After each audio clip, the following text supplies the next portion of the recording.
लग्नाचे दागिने म्हणजे श्रीमंत पेशवाई दागिने. नाशिकचे सुप्रसिद्ध सराफ मयूर अलंकार सराफ.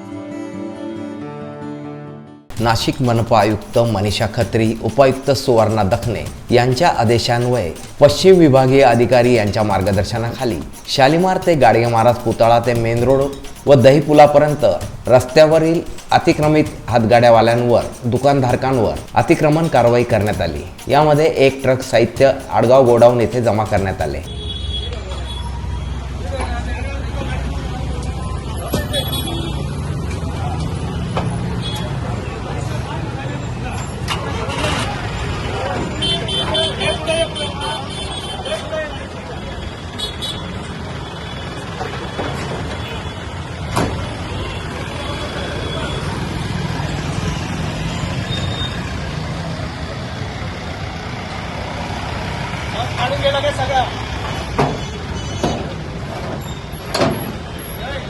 या कारवाईत पश्चिम विभाग प्रमुख PS बागुल, जगन्नाथ थांबरे, बापू लांडगे, संजय सूर्यवंशी, सुनील कदम, संतोष पवार, जयेश काळे, सचिन जाधव आदींनी सहभाग घेतला होता. जितेंद्र इंगळे, मी नाशिककर न्यूज, नाशिक.